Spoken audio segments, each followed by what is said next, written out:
Hilliard. I got so much motherfucking design on right now.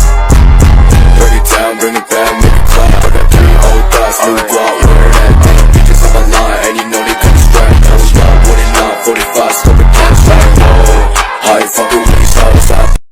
Assalamualaikum warahmatullahi wabarakatuh. Baik, di sini saya akan menjelaskan materi mengenai pendidikan agama Islam.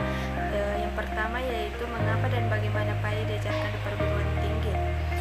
Yang kedua, bagaimana manusia bertuhan. Yang ketiga, agama menjamin kebahagiaan. Yang keempat, mengintegrasikan iman, Islam dan ihsan dalam membentuk insan kamil.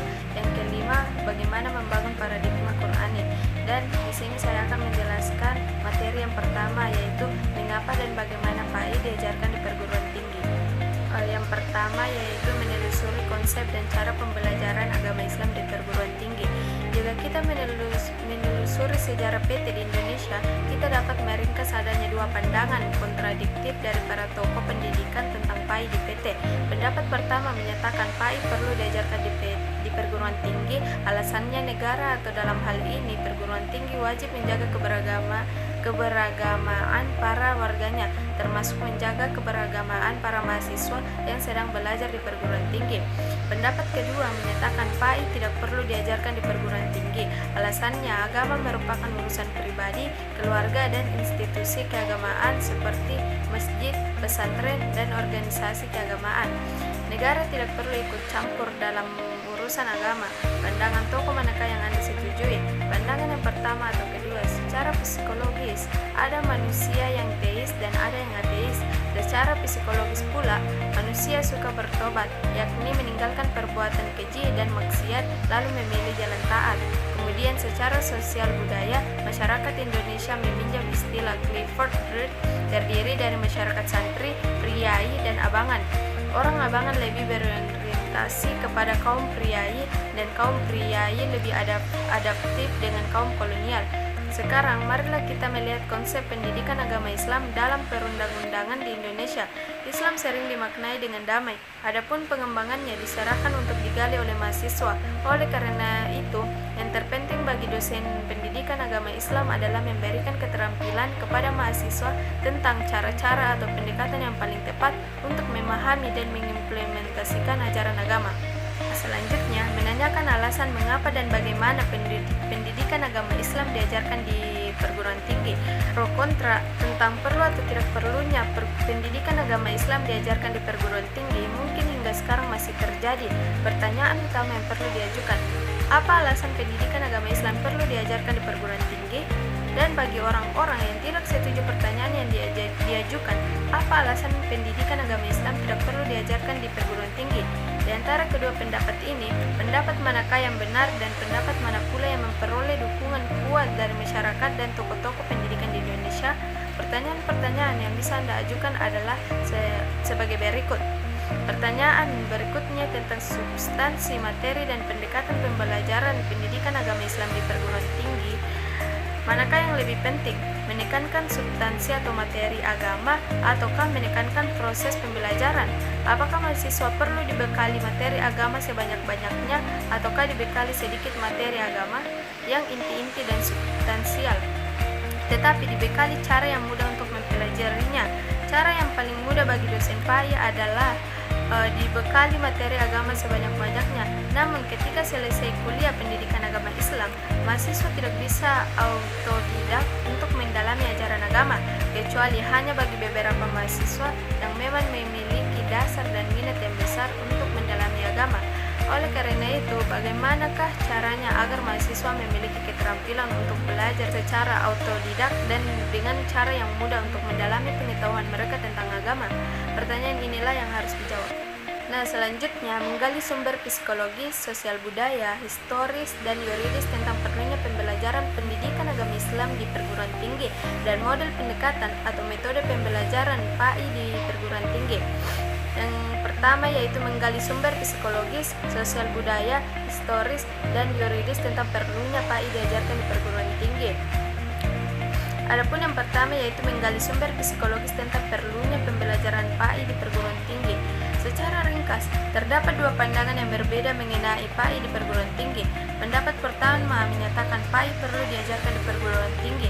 Alasannya, negara dalam hal ini perguruan tinggi wajib menjaga keberagamaan para warganya, termasuk menjaga keberagamaan para mahasiswa yang sedang belajar di perguruan tinggi. Pendapat kedua menyatakan PAI tidak perlu diajarkan di perguruan tinggi. Alasannya, agama merupakan urusan pribadi, keluarga, dan institusi keagamaan seperti masjid, pesantren, dan organisasi keagamaan. Negara tidak perlu ikut campur dalam urusan agama. Dalam kasus konversi agama yang sungguh-sungguh sering terjadi munculnya kegelisahan pada orang-orang yang mengalaminya. Terdapat 5 tahapan konversi agama seperti berikut. Yang pertama yaitu tahap pertama, masa tenang. Pada masa ini, seseorang merasa tenang dengan ketidaktaatannya terhadap agama yang dianutnya, tenang dengan agama yang dipeluknya, dan tenang dengan mazhab keyakinannya. Tahap kedua, masa gelisah.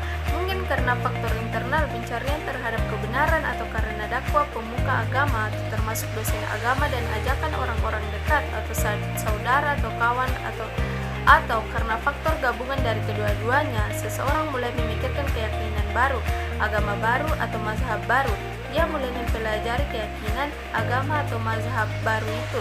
Dia pun menjadi gelisah antara menerima atau menolak keyakinan, agama atau mazhab baru itu. Yang ketiga, tahap ketiga, masa konversi. Jika motivasi ke arah keyakinan, agama atau mazhab baru itu lebih kuat, maka orang itu akan melakukan konversi. Yang keempat, tahap keempat, masa gelisah. Setelah terjadi konversi, orang akan gelisah lagi. Dia menguji terus proses konversinya. Dia pun memikirkan hubungan dirinya dengan orang-orang lama yang dicintainya. Dia pun berpikir jika orang-orang yang dicintainya mengetahui bahwa dirinya telah berubah keyakinan, agama atau mazhab, maka mungkin orang-orang yang dicintainya itu akan meninggalkannya, tetapi menutup kemungkinan bahwa dia akan dimusuhinya. Kelima, tahap kelima, masa tenang. Seseorang yang melakukan konversi agama itu akhirnya memutuskan bahwa keyakinan, agama atau mazhab baru inilah yang benar dan lebih baik. Dia menjadi tenang dan siap menerima risiko yang menimpa dirinya serta sanggup mengatasinya. Yang kedua, menggali sumber sosial budaya tentang perlunya pembelajaran PAI di perguruan tinggi. Masyarakat Muslim umumnya menghendaki perguruan tinggi di Indonesia sejalan dengan budaya bangsa yang religius. Masyarakat tidak mengharapkan perguruan tinggi sebagai menara gading yang jauh dari kehidupan masyarakat. Budaya beragama dalam masyarakat harus merembes juga ke dalam lingkungan perguruan tinggi, yang berarti pendidikan agama juga menjadi kajian lingkungan perguruan tinggi. Secara teoritis, masyarakat Muslim di Indonesia dapat dipilih menjadi dua subkultur, yaitu santri dan Muslim biasa atau bukan santri. Adapun masyarakat Muslim biasa atau bukan santri adalah masyarakat Muslim yang kurang taat menjalankan ajaran Islam. Artinya, serendah-rendahnya tingkat keberagamaan masyarakat Indonesia, mereka tetap mementingkan agama dan pengalaman ajaran agama. Yang ketiga, menggali sumber historis tentang perlunya pembelajaran PAI di perguruan tinggi. Secara historis, bangsa Indonesia memiliki dua sistem pendidikan, yakni pesantren dan sekolah. Pesantren merupakan model pendidikan asli bangsa Indonesia, sedangkan sekolah merupakan model pendidikan yang diadopsi dari penjajah Belanda. Masing model pendidikan ini memiliki keunggulan dan kelemahan. Keunggulan model pesantren adalah kaya dalam pengembangan keberagamaan dan moralitas, tetapi lemah dalam pengembangan ilmu dan teknologi. Sebaliknya, model sekolah unggul dalam pengembangan ilmu dan teknologi, tetapi lemah dalam pengembangan keberagamaan dan moralitas. Yang keempat yaitu menggali sumber yuridis tentang perlunya pembelajaran PAI di perguruan tinggi. Eksistensi mata kuliah PAI di perguruan tinggi dan mata pelajaran PAI di sekolah memiliki landasan filosofis dan yuridis yang sangat kuat. Landasan filosofis PAI berpijak pada Pancasila, terutama sila pertama, yakni ketuhanan yang Maha Esa. Adapun secara yuridis berpijak pada ketentuan perundang-undangan yang berlaku. Sumber yuridis penyelenggaraan PAI di perguruan tinggi sebagai berikut: 1. Pancasila, 2. Undang-Undang Dasar 1945 atau hasil amandemen, yang ketiga Undang-Undang Nomor 20 Tahun 2003 tentang Sistem Pendidikan Nasional atau Sisdiknas, yang keempat Undang-Undang Nomor 17 Tahun 2007 tentang Rencana Pembangunan Jangka Panjang nasional 2005 sampai 2025. Yang kelima, PP nomor 5 tahun 2010 tentang rencana pembangunan jangka menengah 2010 sampai 2014. Yang keenam, PP nomor 19 tahun 2005 sebagaimana diubah dengan PP nomor 032 tahun 2013 tentang standar nasional pendidikan. Yang ketujuh, Undang-Undang nomor 12 tahun 2012 tentang pendidikan tinggi. Nah, selanjutnya menggali model pendekatan atau metode pembelajaran PAI di perguruan tinggi. Sebelum menggali sumber metodologis, kita perlu menggali terlebih dahulu makna Islam. Secara lughawi atau etimologis, kata Islam berasal dari 3 akar kata, yakni yang pertama aslamah, artinya berserah diri atau tunduk patuh. Yang kedua salam, artinya damai atau kedamaian. Dan yang ketiga salama, artinya selamat atau keselamatan. Melihat akar katanya, kata Islam mengandung makna-makna berikut. Pertama, berserah diri atau tunduk patuh, yakni berserah diri dan tunduk patuh kepada Allah dengan cara mengikuti petunjuk, bimbingan, dan teladan dari Rasulullah. Kedua, menciptakan rasa damai. Makna damai di sini adalah tenteramnya hati karena banyak berzikir atau mengingat Allah. Ketiga, menempuh jalan yang selamat, yakni memilih keselamatan dunia akhirat dan menghindari bencana abadi di neraka. Kunci memilih selamat dunia akhirat adalah memilih kematian yang selamat atau mati husnul khotimah, karena mati yang hanya satu kali terjadi merupakan pintu gerbang akhirat. Maksudnya, keselamatan akhirat sangat bergantung jenis kematiannya. Nah, sekarang mari kita gali bagaimanakah PAI diajarkan di perguruan tinggi. Secara teoritis dan empiris, terdapat 2 model pendekatan atau metode pembelajaran PAI di perguruan tinggi, yakni yang pertama menonjolkan substansi materi dan yang kedua menonjolkan pendekatan atau metode pembelajaran. Pendekatan substansi ajaran. Pendekatan substansi secara garis besarnya terdiri dari 3 pendekatan, yakni kajian Al-Quran dan sejarah Islam, kajian disiplin ilmu dan isi atau ajaran, dan kajian implementasi atau kaidah 5. Pendekatan kajian Al-Qurani dan sejarah Islam. Al-Syari'ati menegaskan bahwa ada 2 metode fundamental untuk memahami Islam secara benar. Pertama, pengkajian Al-Quran, yaitu pengkajian intisari gagasan-gagasan dan output ilmu dari orang yang dikenal sebagai Islam. Dan kedua, pengkajian sejarah Islam, yakni pengkajian tentang perkembangan Islam sejak masa Rasulullah Muhammad SAW menyampaikan misinya hingga masa sekarang. Syariati menegaskan bahwa pemahaman dan pengetahuan tentang Al-Quran sebagai sumber dari segala ide-ide Islam dan pengetahuan serta pemahaman sejarah Islam sebagai sumber segala peristiwa yang pernah terjadi dalam masa yang berbeda adalah 2 metode fundamental untuk mencapai suatu pengetahuan tentang Islam yang benar dan ilmiah. Yang kedua, pendekatan disiplin ilmu dan kajian isi atau ajaran. Metode disiplin ilmu sebenarnya lebih tepat digunakan oleh para santri di pondok-pondok pesantren dan mahasiswa yang program studi ilmu-ilmu agama. Namun, para ulama berhasil menyederhanakan disiplin ilmu agama sehingga mudah dipahami orang awam sekalipun. Yang ketiga, pendekatan tentang tujuan didatangkannya syariat Islam. Tujuan didatangkannya syariat Islam atau maqasid asy-syariah ada 5, yaitu yang pertama menjaga agama, yang kedua menjaga jiwa, yang ketiga menjaga akal, yang keempat menjaga keturunan, dan yang kelima menjaga harta atau mukhtar. Yahya dan Fatur Rahman 1986. Nah, selanjutnya pendekatan proses pembelajaran agama. Adapun pendekatan proses pembelajaran agama secara garis besarnya terdiri dari 3 pendekatan, yakni studi kaidah 5 atau qawaid al-khams, metode tipologi agama, dan studi tematik Al-Quran dengan Al-Quran digital. Yang pertama, studi implementasi kaidah 5 atau qawaid al-khams. Kaidah fiqhiyah lebih dikenal dengan qawaid al-khams atau 5 kaidah induk mutlak harus dikuasai oleh para mahasiswa muslim.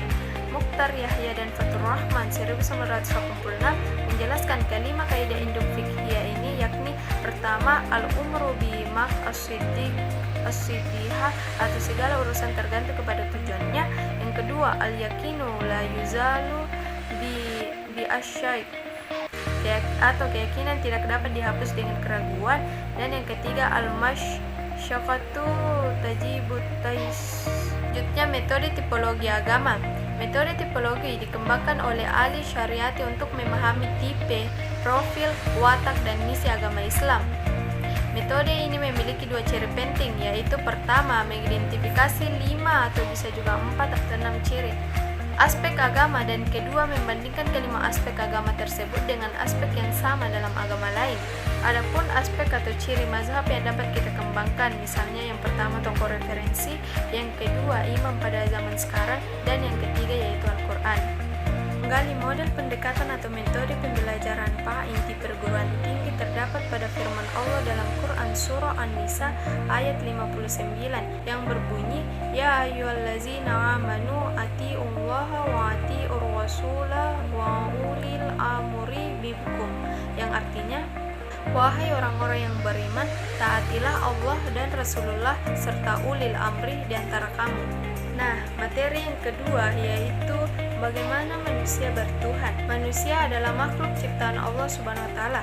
Allah menciptakan manusia untuk beribadah kepadanya dan untuk melakukan hal-hal yang baik kepada sesama manusia dan untuk khalifah di muka bumi ini. Beribadah adalah suatu perbuatan yang dilakukan pada manusia untuk menyembah Tuhannya, melaksanakan perintahnya dan menjauhi larangannya. Dengan bagaimana manusia bertuhan, dapat kita lihat di dalam dunia ini. Ada manusia bertuhan tetapi tidak beragama, begitu juga sebaliknya, ada manusia yang beragama tetap tidak bertuhan. Sementara itu, dalam masalah bertuhan dan beragama menjadi masalah utama dalam keimanan dan keislaman. Keimanan kepada Tuhan itulah yang akan menjadi dasar orang dalam memeluk agama. Adapun konsep spiritualitas sebagai landasan kebertuhanan, Tuhan menganugerahkan spirit yang melekat di dalam diri manusia. Spirit dalam bahasa Al-Quran sering disebut dengan roh. Kemudian, roh atau spirit membuat manusia mengenal Tuhan dan dapat merasakan nikmatnya patuh pada sesuatu yang dianggap suci dan luhur. Spiritual adalah dasar bagi tumbuhnya harga diri, nilai-nilai, moral, dan rasa memiliki. Spiritualitas memberi arah dan arti pada kehidupan. Spiritualitas adalah kepercayaan akan adanya kekuatan non-fisik yang lebih besar daripada kekuatan diri kita. Suatu kesadaran yang menghubungkan kita langsung kepada Tuhan atau sesuatu unsur yang kita namakan sebagai sumber keberadaan kita. Selanjutnya, sumber psikologis, sosiologis, filosofis, dan teologis tentang konsep ketuhanan. Yang pertama, perspektif psikologi. 1. Iman. Iman memiliki pengertian keyakinan yang kuat, zat yang maha berkuasa. Yang kedua, akhlak mulia.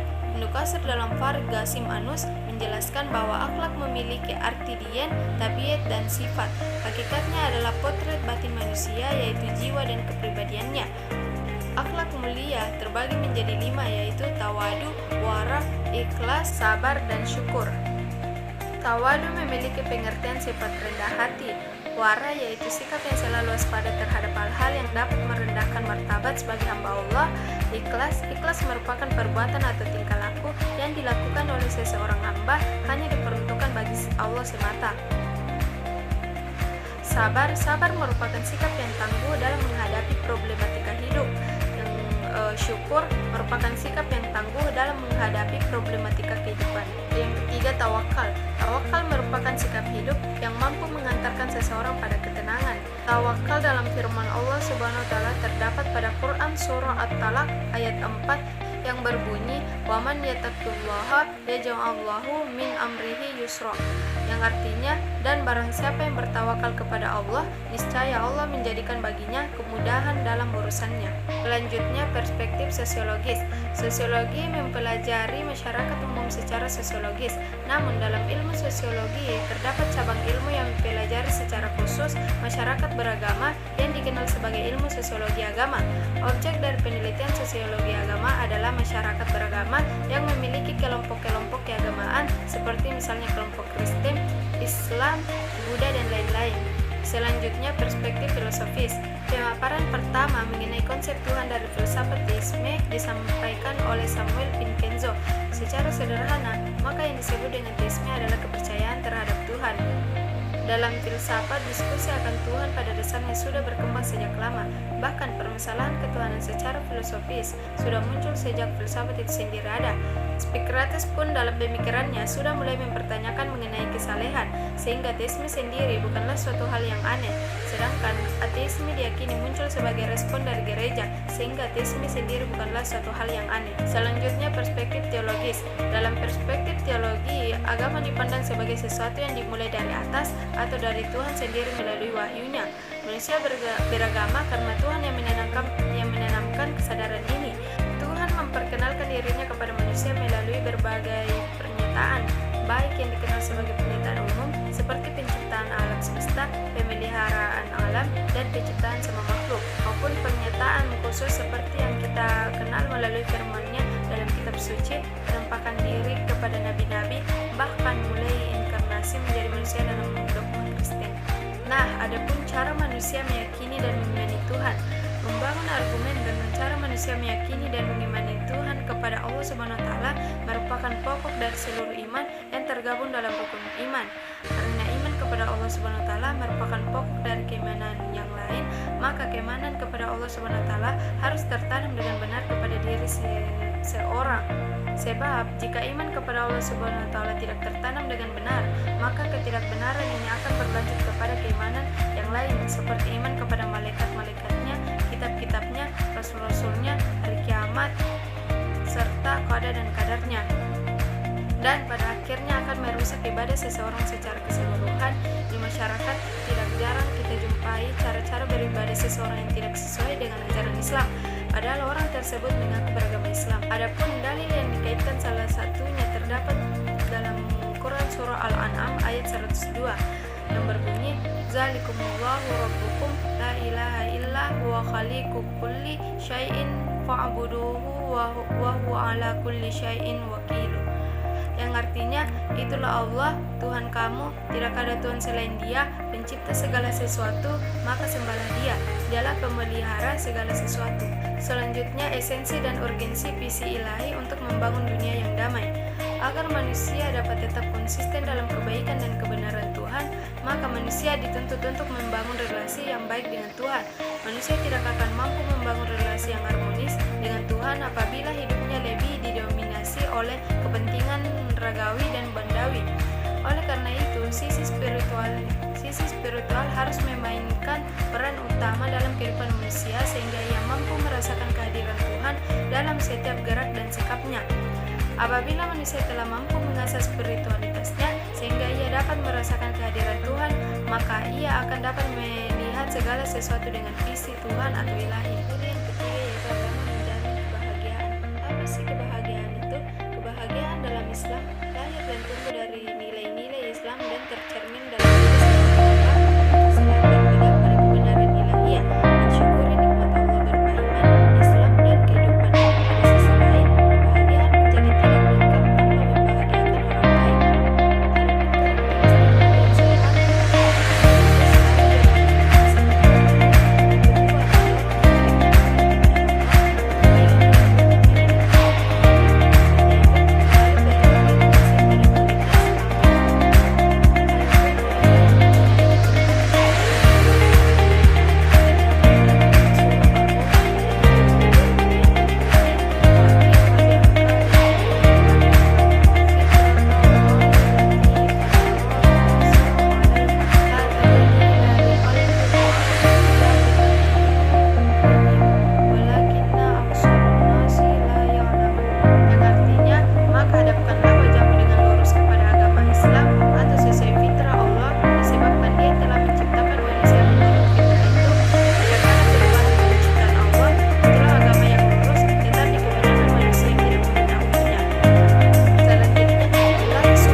Satu-satunya model beragama yang benar. Dari Abu Hurairah radhiyallahu anhu berkata, Aku bertanya kepada Rasulullah SAW, siapakah orang yang paling bahagia dengan mendapatkan syafaatmu pada hari kiamat? Rasulullah menjawab, aku menduga wahai Abu Hurairah, tidak akan ada yang bertanya tentang hal ini sebelummu. Namun, karena aku melihat betapa bersungguh-sungguh engkau dalam mencari hadis, maka aku berkatakan bahwa manusia yang paling bahagia dengan mendapat syafaatku pada hari kiamat adalah orang yang mengucapkan kalimat La ilaha illallah dengan ikhlas dari hatinya atau dari jiwanya. Hadis riwayat Bukhari. Selanjutnya, mendeskripsikan esensi dan urgensi komitmen terhadap nilai-nilai tauhid untuk mencapai kebahagiaan. Mengapa jiwa tauhid penting? Sebab jiwa tauhid adalah modal dasar hidup yang dapat mengantar manusia menuju keselamatan dan kesejahteraan. Sungguh jiwa tauhid penting. Allah Subhanahu wa taala sebagai Rabb telah menanamkan jiwa tauhid ini kepada seluruh manusia dari semenjak mereka berada di alam arwah. Supaya jiwa tauhid berkembang, maka Allah mengutus para rasul dengan tugas utamanya yaitu menyirami jiwa tauhid agar tumbuh dan berkembang sehingga menghasilkan buah yang lebat yaitu amal saleh. Nilai mutlak dan universal yang terdapat dalamnya dapat menjadikan misi agama ini sebagai rahmatan lil alamin, agama yang membawa kedamaian, keselamatan, kesejahteraan, dan kebahagiaan bagi manusia lahir dan batin. Materi yang keempat yaitu mengintegrasikan iman, Islam, dan ihsan dalam membentuk insan kamil. Yang pertama yaitu hakikat iman, Islam, dan ihsan.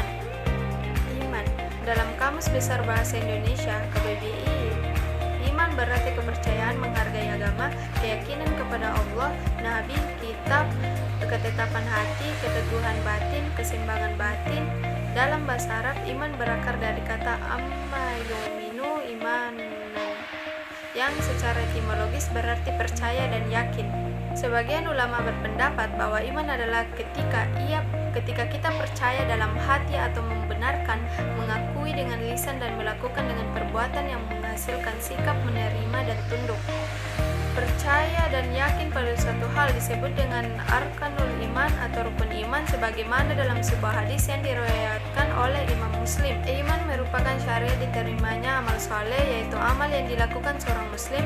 Kebaikan yang tidak dilandasi iman akan sia-sia. Sebaliknya, iman yang benar akan menghasilkan amal soleh. Yang kedua, Islam. Ditinjau dari segi bahasanya yang dikaitkan dengan asal katanya atau etimologis, Islam memiliki beberapa pengertian sebagai berikut. Islam berasal dari kata salam. As-salam berarti damai atau kedamaian. Terdapat pada firman Allah Subhanahu wa taala dalam Al-Qur'an yang berbunyi, "Wa in janahu lis-salmi fajnahu laha wa tawakkal 'alallahi innahu huwas-sami'ul 'alim." Yang artinya, dan jika mereka condong kepada perdamaian atau lissalam, maka condonglah kepadanya dan bertakwalah kepada Allah. Sesungguhnya dialah yang maha mendengar lagi maha mengetahui. Quran Surah Al-Anfal ayat 61. Adapun Islam berasal dari kata aslama. Aslama artinya berserah diri atau pasrah, yakni berserah diri kepada aturan Allah Subhanahu wa taala. Hal ini menunjukkan bahwa seorang pemeluk Islam merupakan seseorang yang secara ikhlas menyerahkan jiwa dan raganya hanya kepada Allah Subhanahu wa taala. Penyerahan diri seperti ini ditandai dengan pelaksanaan terhadap apa yang Allah perintahkan serta menjauhi segala larangannya. 3. Ihsan. Ihsan dalam bahasa Arab berarti kesempurnaan atau terbaik. Dalam Islam, ihsan adalah seseorang yang melakukan perbuatan baik dan menahan diri dari dosa. Adapun tingkatan dalam ihsan dibagi menjadi 3, yaitu yang pertama tingkatan musyahadah. Tingkatan musyahadah adalah golongan orang yang melakukan ibadah seakan-akan selalu merasa, melihat, dan menyaksikan Allah Subhanahu wa taala secara langsung. Mereka merasa Allah benar-benar hadir dalam setiap ibadah yang mereka lakukan. Yang kedua, tingkatan muraqabah. Golongan orang yang melakukan ibadah merasa seluruh gerak-geriknya dan getar hatinya diawasi oleh Allah Subhanahu wa taala. Yang ketiga, tingkatan ihsan paling rendah. Tingkatan ihsan paling rendah adalah golongan orang yang beribadah bagaikan seorang pedagang. Apa yang dilakukan dalam ibadahnya bertujuan untuk mencari keuntungan. Yang keempat yaitu insan kamil. Abdul Karim Al-Jali membagi insan kamil atas 3 tingkatan, yaitu yang pertama al-bidayah, yang kedua at-tawassuh, dan yang ketiga al-kitab. Selanjutnya, iman, Islam, dan ihsan sebagai syarat dalam membentuk insan kamil. Karena kesempurnaan insan kamil terletak dari iman, Islam, dan ihsan, sehingga insan kamil dapat mewujudkan pengetahuan tentang iman, Islam, dan ihsan dalam kehidupan sehari-hari. Hubungan atau keterkaitan antara iman, Islam, dan ihsan adalah suatu kesatuan yang tidak dapat dipisahkan. Iman adalah keyakinan yang kokoh yang menjadi dasar akidah, sedangkan pelaksanaan rukun Islam dilakukan dengan cara ihsan sebagai upaya pendekatan diri kepada Allah Subhanahu wa taala. Iman menurut istilah adalah meyakini dalam hati, mengucapkan apa yang kita yakini dalam hati tadi dengan lisan, dan mengamalkan dalam perbuatan sehari-hari apa yang sudah kita yakini dalam hati dan sudah kita ucapkan dengan lisan. Dan yang terakhir yaitu metode mencapai insan kamil. Pada pandangan tasawuf, kaum sufi merupakan kiblat bagaimana jalan untuk membentuk insan kamil. Kaum sufi di sini adalah kaum sufi yang lurus, yang sesuai dengan syariat agama Islam, bukan yang menyimpang. Adapun syarat untuk menjadi insan kamil yang pertama adalah dengan meneguhkan iman di hati dan benar-benar menanamkan dalam hati niat untuk menjadi insan kamil. Salah satu metode atau cara yang dapat dilakukan dalam meningkatkan keimanan adalah dengan sholat yang sesuai dengan syariat dan hakikat. Sesuai syariat maksudnya adalah ketika kita mengerjakan sholat dan semua gerakannya benar dari takbiratul ihram sampai salam, begitu pula dengan bacaan-bacaannya. Sedangkan sesuai hakikat bermakna jika seorang hamba sholat maka dia mampu menghadirkan Allah di dalam hatinya. Adapun jalan utama untuk mencapai derajat insan kamil adalah jihad akbar. Jihad akbar di sini artinya menundukkan nafsu dan syahwat. Imam Ghazali dan kaum sufi lain meruntukkan 7 macam nafsu, yaitu nafsu ammarah, nafsu lawwamah, nafsu mulhimah, nafsu mutmainnah, nafsu radiyah, nafsu mardiyah, dan nafsu kamilah. Dan materi terakhir atau materi yang kelima yaitu bagaimana membangun paradigma Qur'ani. Nah, yang pertama, menelusuri konsep dan karakteristik paradigma Qur'ani untuk menghadapi kehidupan modern. Secara etimologis, kata paradigma dari bahasa Yunani yang asal katanya adalah para dan digma. Para mengandung arti di samping, di sebelah, dan keadaan lingkungan. Digma berarti sudut pandang, teladan, arketip, dan ideal.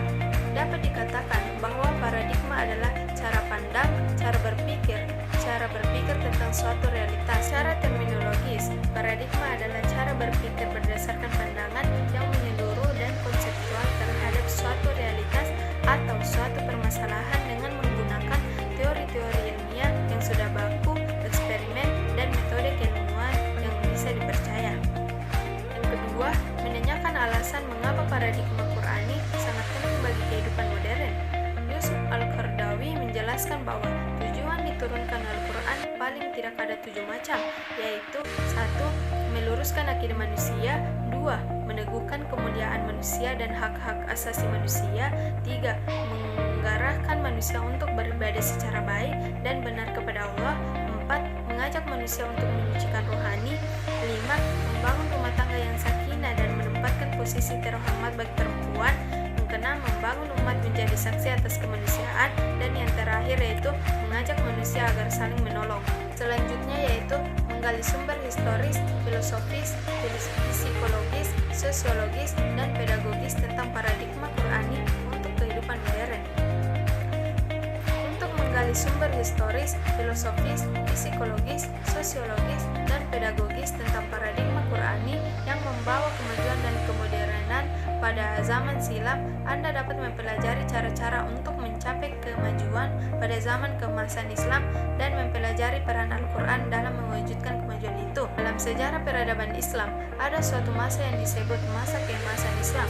Disebut masa keemasan Islam karena umat Islam berada dalam puncak kemajuan dalam berbagai aspek kehidupannya.